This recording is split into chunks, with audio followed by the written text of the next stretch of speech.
سەڵاو لە قوتابیانی خۆشەویست قوتابیانی ئەزیز مامۆستا ڕۆشنگ لەگەڵتان دەبم بۆ تۆمارکردنی وانەکانی فیزیای پۆلی 11 قوتابیان. لێرە دەرسی ڕابردوو باس لە جوڵەوزە و ماتەوزەمان کرد وانە جوڵەوزە ئەو جۆرە وزەیە بوو لە ئەنجامی جوڵەوە دروست دەبوو، ماتەوزەش لە کاتی نەمانی جوڵەوە دروست دەبێت. ئێستا دێنە سەر چی؟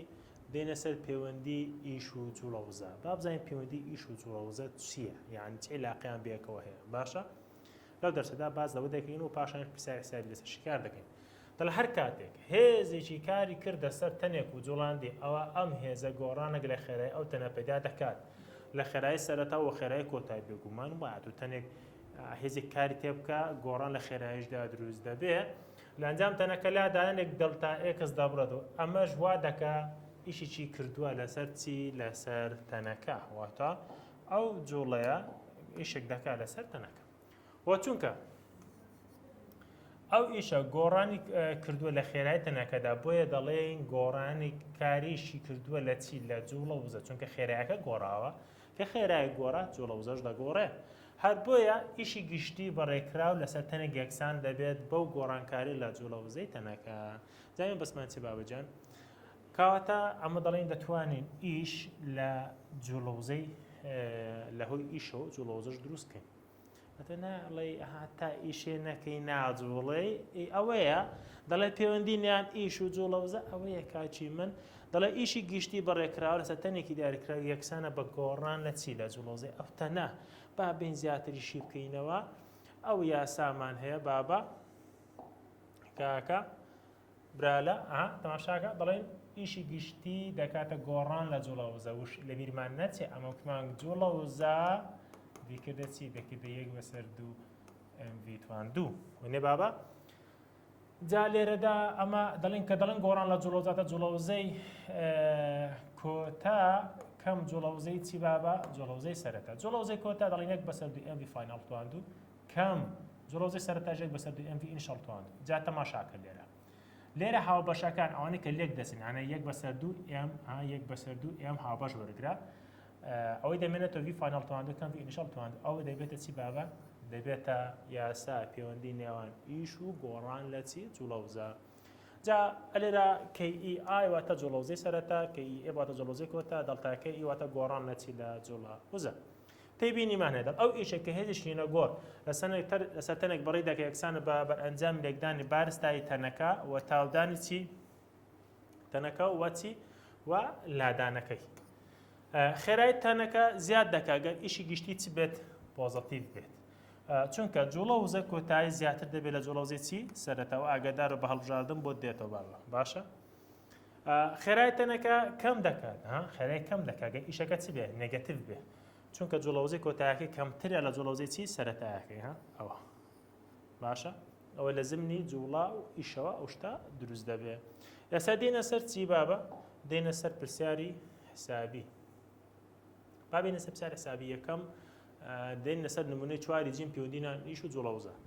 بابە دەڵێت تەختەیەکی خلیسکان کە بارستایەکەی 10 کیلۆگرامە. بارستاییمان هەیە بڕەکەی چەندە؟ 10 کیلۆگرام. ئەوە بارستایی. باشە؟ زەلامێک لەسەر ڕووی زەلکایکی بەست و پاڵی پێوە دەنێت بە مەش سەرتا خێراییەکی دەداتێک کە چەندە؟ یعنی V ئینیشەڵە 2.2 مەتر بەسەرچەکەی. ئایا ئەو دووریە چەندە کە تەختە خلیسکێنەکە دەیبڕێت؟ یعنی چی؟ یعنی دڵتا ئێکسەکەمان چەندە؟ پێش ئەوەی چی لێبێت؟ بوەستێت. پێش ئەوەی چی لێ بابە؟ بوەستێت. کە دەڵێن بوەستێت مەبەستمان چیە یعنی؟ یعنی V فاینالمان چییە؟ سەفر. یان جوڵەوزەکەش لێبێت سەفر. ئەگەر هاوکۆلکەی جوڵاوە لێخشانی نێوان تەختی خلیسکانەکە سۆڵەکە هاوکۆلکەی جوڵاوە لێخشانی یعنی ئەوە چییە؟ ئەو میلکەیە. اینجا ئەتۆ دەی چ دەکەی؟ جوان پرسیارەکەی شیکار دەکەی. جا تەماشاکە بزان چۆن پرسیاری ئەوە وێنەی تەختە خلیسکانەکەیە ئەوەی لەسەر بەفری دەڕوە ئەوە ئەو دووریەکە دەیبڕێ ئەوە هاوکۆلکەی جوڵاوە لێخشانە بۆ جوڵاوە لێخشانە چونکە دەجوڵە و لەما بێن دوو ڕوویە ئەوەش خێرای سەرەتاگەیت.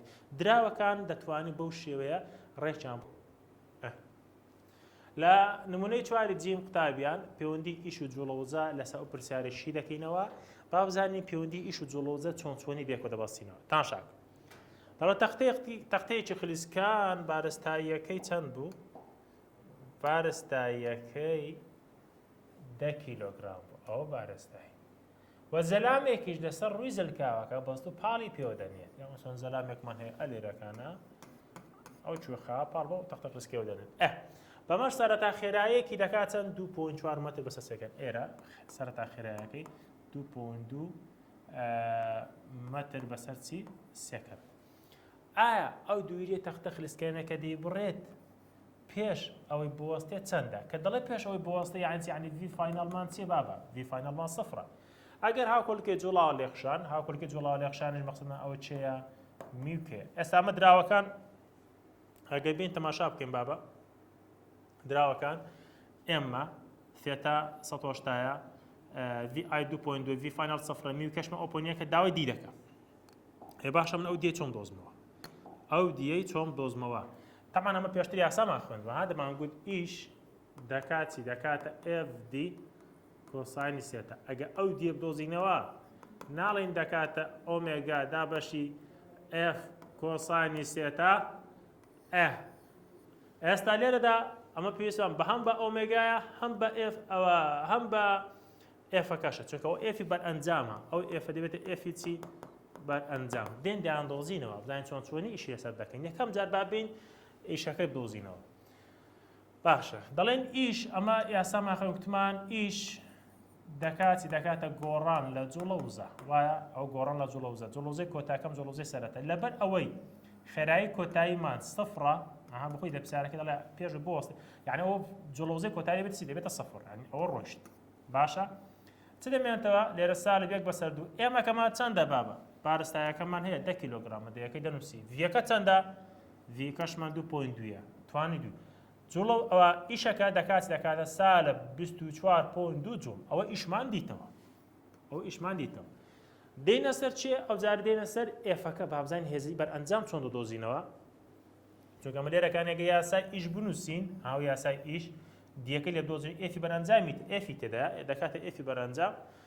ئەویش یەکسان دەی بەچێ بە ئێفکەی مامۆستا ئەمە چۆن بزانم ئێفی بەرئەنجام دەکاتە ئێفکەی با بەها لە پرسیارەکەی بخۆی پێ دەڵێ هاوکۆڵکەی جوڵاوە لێخشان کاتە ئێفکەی بۆ خۆی پێشتر یاسامان خوێندووە دەمانگوت ئێفکەی دەکاتە میوکەی جارانی FN بەس FNەکەش لێرە چێیە؟ MGە. کاتە ئێستا بە کورتی پوختی ئێفی بەرئەنجام دەکاتە میوکەی MG لە جێ ئەو ئێفی بەرئەنجامەی دادەنینەوە. جا ئەگەر ئەو دیێ بدۆزینەوە ئەو دیە ئەوە هەموو دەستە بنکردەکەی ها ئانی لە جێ ئێفەکەی دەنووسی میوکەی MG. پاشان وەرە دراوەکان دابنێەوە بابە هەموو ئەو دراوانت هەیە ئۆمێگاکەمان دیتەوە یان ئیشەکەمان دیتەوە 24.2 بەنزیکی توانم بڵێ 24 تەقەم بە سالب میوکەکەمان ئۆپۆنیەکە ئێمەکەمان جەکەمان 9.8ەکە کۆساین چەند 180 ئەوە دابەشان دەکەی و دیەکەت دووریەکەت بۆ دەردەچێت. ئەو بەنسبەت ئەو پرسیارە قوتابیان دێنە سەر ڕاهێنانی چواری جیمیش لەیەش پرسیارمان هەیە. لە ڕاهێنانی چواری جیم کاکە بابزانین لێرە چۆن ئەو پرسیارە شکار دەکرێت. دەڵێن کچێک کچا وەرزشکارێک کە دوو خلیسکێنێ تەختەی لە پێدا و باشە بەهێزی چەند 45 نیتن ئەوە هێزەکەتە لەسەر ڕووێکی ئاسۆی ساف خۆی لە وەستانەوە دەخلیسکێ لە وەستانەوە مامۆستا یعنی ڤی ئینیشاڵمان چییە؟ سەفرە. جا ئەگە ڤی ئینیشاڵت سەفر بوو یعنی جوڵەوزەی سەرەتاشمان چییە؟ سەفرە. ئایا چەند دووری دەبڕێت؟ یعنی دی چەندە؟ بۆ ئەوەی جوڵەوزەی کۆتاییەکەی ببێت بە چەند؟ 352 جوڵ. ئەوە خۆی شاردۆتەوە لێرە 352 جوڵە. باشە جا تەماشاکە دراوەکان چ دەکەی بابە هێزت هەیە گۆشەت سەفرە جوڵەوزەی کۆتاییمان چەندە 350 جوڵەوزەی سەرەتامان سەفرە لەبەر چی سەفرە؟ چونکە ڤی ئینیشەڵمان سەفرە. باشە دی دەوێت لە یاسای ئیش دی دەردێنین و باسمان کرد گوتمان گۆڕان لە جوڵەوزە یەکسانە بەچی بە ئیشیش بۆ خۆی دەکات FD کۆساین سێتە ئەوە جوڵەوزەی کۆتاکەم جوڵەوزەی سەرەتا ئەوە هەمووی دەوێتە چی؟ دەوێتە سەفر. یعنی ئێستا ئەمە گە دی بدۆزمەوە دەڵێم جوڵەوزەی کۆتا دابەشی دی کۆساینی دابەشی F کۆساین سێتە گوتمان ئەوە چییە؟ ئەوە سەفر جۆڵۆزێک کۆتامان 352 ئێفەکەمان 45 کۆساینی سەفر سەفرش دەکات چەند دەکاتە 1 باشە بەو شێوەیە دەتوانین دووریەکە بدۆزینەوە کە دەکاتە 7.8 مەتر باشە ئێستا دێنە سەر چی بابەجان دێنە سەر پرسیاری دووەم دەڵێن ئۆتۆمبیلێک بارستاییەکەی دوو جاران دەتوان 3 کیلۆگرام لە وەستانەوە دەست دەکات بە جوڵە لێرەش کردی لە وەستانەوە کەواتە ڤی ئینیشەڵمان سەفرە و جوڵەوزەی سەرەتاشمان دەبێتە چی دەبێتە سەفر باش دەڵێ بە خێرایەک ڕووی لە زیاد بوون لە ژێر کاریگەری دوو هێز یەکێکیان لە پاڵنانی بزوێنەرەکە بەرەو پێشەوە پەیدا دەبێت کە بڕەکەی چەندە 1140 نیوتن و ئەوەی تریان بەرگریە لە هەموو جۆرەکانی لێخشاندنەوە پەیدا دەبێت ئەویش چەندە یعنی ئەوە هێزی یەکەمە ئەوە هێزی دووەمە ئەوە هێزی دووەم ئەوە هێزیەکان هێزی گەورە هێزی بچووک دەڵێ پەیوەندی ئیش و جوڵۆزە بەکاربێن بۆ خۆی لە پرسیارەکە دەڵێ پەیوەندی ئیش و جوڵۆزە بەکاربێن یەکسەرەوە بۆ خۆی حازرە بۆ دۆزینی ئەو دووریە کە پێویستمان پێ دووری مەبەستمان چێە دیە جا بە شتێکت پێ بڵم بابە ئەمە گوتمان ئیش دەکاتە گۆڕان لە جوڵەوزە دەتوانی ئەتۆ بێ دراوەکان دابنێەوە باشە بەس لێرەکان دڵ ئەو دووریە پێویستە ئۆتۆمبیلەکە بێرە چەندە بۆ ئەوەی خێرایەکە بگاتە چەند 2 مەتر بەسەر سەکانی ئەو دەبێتە چێت دەبێتە ڤی فاینەل پێشەوەی پرسیارەکە شکارتی یاساکەی بنووسە جان دەتەوێت چ بکەی ئەتۆ لەو پرسیارەدا ئەمە دەمانەیە دی بدۆزینەوە لە یاسای پەیوەندی ئیش و جوڵەوزە دەتوانێت چی بدۆزیەوە دی بدۆزیەوە ئەگەر دی بدۆزیەوە یاساکە چی لێ دێ بابە دەتوان ڕاستەوخۆ ئەوە وەکو ڕێگایەکی خێرا بۆ خۆت بەکاری بێنی بڵێ دی یەکسانە بە دەبلیو عەفوەن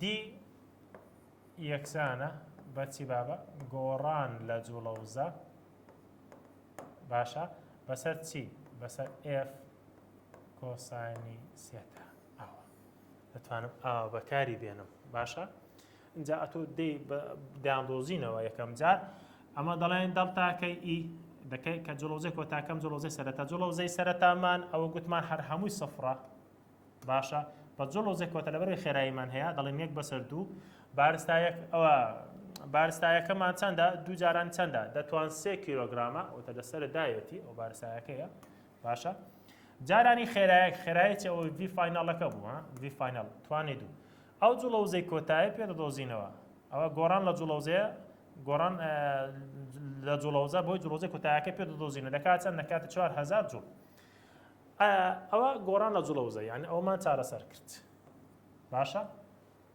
دەمێنێتەوە چی دەمێنێتەوە هێزەکە لەگە کۆساین سێتاکە لێرە هێزەکە ئەوە هێزە بە تاقتە نیە بەس ئەوەی هەڵنابژێری بڵێ وەڵاما مۆستا دەکە 1940 ناڵێ 1950 دوو دانە هێزە دەبێتە هێزی بەرئەنجام دۆزیەوە یعنی ئەو ئێفە دەبێتە ئێفی چی بەرئەنجام باشە کاکە ئێفی بەرئەنجام دەڵێن چی ئەمە دەڵێن هێزە گەورەکە 1940 کەمی چەند 950 دەکەین لێرە گە دیقەت دەی بابە پاشەوەی کە ڕێسایەکەی ئیش دەکاتە ئێفی بەرئەنجام دی کۆسانسیێتە دیەکەی دۆزینەوە ئەو دەستە بنوی بۆ شێوەیە ئێفی گەورەکە 1940 کەم ئێفی بچووکەکە ئێفی بچووکەکە چەند بوو 950 بوو گۆڕان لە جوڵەوزەشمان دیتەوە چەندە 4000 دابەشیان بەس پێش هەموو شتێک دەبێ ئاگادار بێ ئەو گۆشەیە چەند دابنێ لێرە تێبینی بۆ نووسی دەڵێن بۆیە گۆشەی ثێتا بە سەفرە چونکە بەرئەنجامی هێز لەگەڵ لادان بە هەمان چنا بە هەمان ئاڕاستن لە پرسیارەکە دەوامان پێ دەڵێ بۆیە ئەو گۆشەی بە چلا دەنین بابە ئەو گۆشەی ئێرە سەفرە کۆساینی سەفریش بۆ خۆی دەکاتە چەند دەکاتە 1 دەوەرە دابەشیان بکە چەند بۆ دەرەچێت دەکاتە 21 مەتر بۆ شێوەیە پرسیارەکە شیکار دەکەی قوتابیانی خۆشەویست دێنە سەر پرسیاری سێیەم دەڵ ئۆتۆمبیلێک بارستایەکەی 2.1 زەربی دەتوان 3 کیلۆگرامە لەسەر ڕوویکی لێش بە گۆشەی 20 لەسەر ڕووی ئاسۆ لە وەستانەوە دەستی کرد بە چی بە جوڵە هێزێکی لێخشاندنی مامناوان کە بڕەکەی هێزێکی لێخشانی مامناوان کە بڕەکەی چەند بوو یعنی هێزی داوە ئەوە بارستایی ئەوە بارستایی ئەوەشان هێزی لەخشاندن ئەوەشان چیە گۆشە بەڕاستی جوڵێ ئۆتۆمبیلەکە دەکات و خێرایەکەی دەگەیەنێتە چەند 3.8 متر بەسەر سێکان یعنی ئەوە دەبێتە چی دەبێتە وی فاینال ئۆتۆمبیلەکە دەبێت لە بیداتەوە لە وەستانەوە لە وەستانەوە دەستی بە جوڵەکە دەکاتە وی ئینیشاڵمان چییە سەفرە باشە بە ئایا درێژی ڕۆلێژەکە چەند یعنی هەرچی دەوێت دی دەوێت چۆن بیدۆزینەوە هەروەکەوەی تازە بەڵام چی لێرە ئەمە دراوەکان دەبزان ئفکەیمان هەیە گۆشەکەمان چەندە 20 و بارستاییمان هەیە و وی ئینیشاڵ سەفرە ئەواتە جوڵەوزەی سەرەتامان سەفرە و وی فاینەڵشمان هەیە دی دەوێت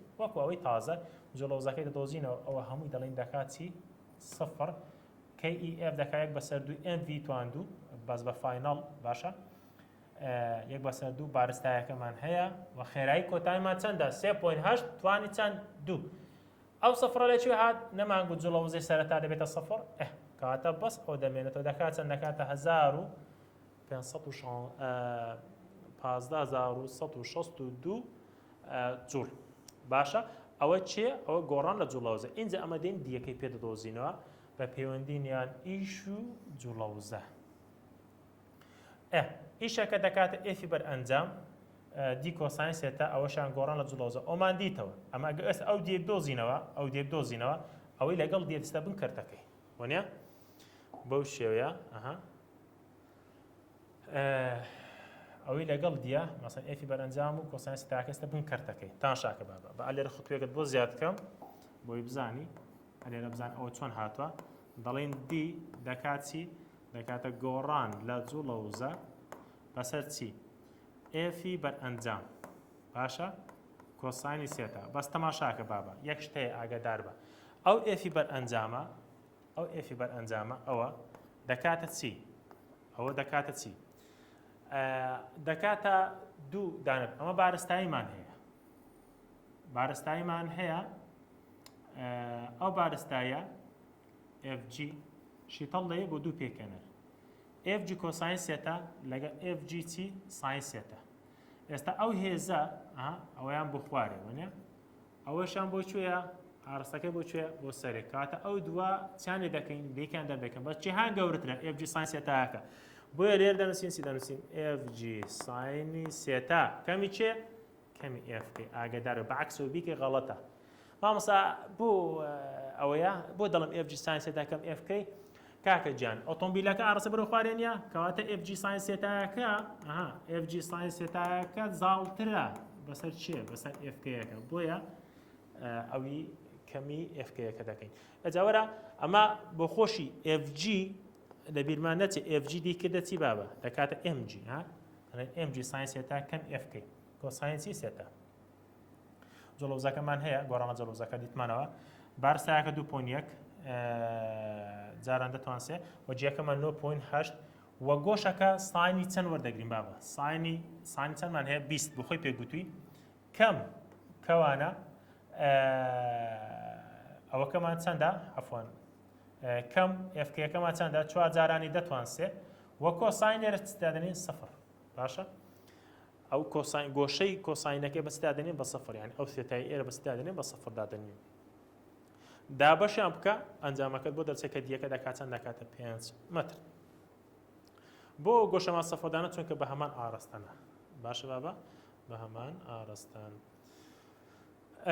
پرسیاری چوارەم قوتابیان ئەوەش ئاسانە دەڵێ دوو وەرزشکار پاڵ بە خلیسکێنەیەک و دەنێکە بارەستایەکان 75 کیلوگرام سەرڕۆیشی ئاسووی وەستاو دوای ئەوە خلیسکێنەکە دووری 4.5 متر دەبڕێت خێرایەکەی دەگاتە 6 متر بەسەر سێکان بڕی هێزی بەرئەنجام سە خلیسکێنەکە بدۆزەوە ئەوەش نەفسی شتە بابە تەماشاکە کاکە پرسیارەکە چۆن شکار دەکات لە پەیوەندینیان ئیش و جوڵەوزە دەڵێن W دەکاتە گۆڕان لە چی گۆڕان لە جوڵەوزە گۆڕان لە جوڵەوزە دۆزەوە KEF کەمەی KEI لە وەستان و دەستی بە جوڵە کردەکەوە تا هەرێک کوتی لە وەستانەوە ئەوە دەبێتە چی دەبێتە سەفر لێرە بارستایی و خێرایی کۆتایە تێدای بنەوە گۆڕان لە جوڵەوزە دۆزیەوە پاشانش بۆ هی ئیشەکە ئەو ئیشە بۆ خۆی دەکات ناکاتە هەیەی بەرەنجام دی کۆساین سێتاکە دی کۆسان ستاکەستە بنەوەی گۆڕان لە جوڵەوزەکەمان چەند دەرچێت 1350 و دیەکە 4.5 کۆسانی چەند کۆسانی سفر باشە لێرەش چونکە بە هەمان ئاراستەیە بەو شێوەیە هێزی بەرئەنجام دەدۆزینەوە قوتابیان و خۆشەویست لە ماتەوزە ڕادەوەستین تاوانەی داهات و بەخوای گەورەتان دەسپێرم خۆتان لەگەڵ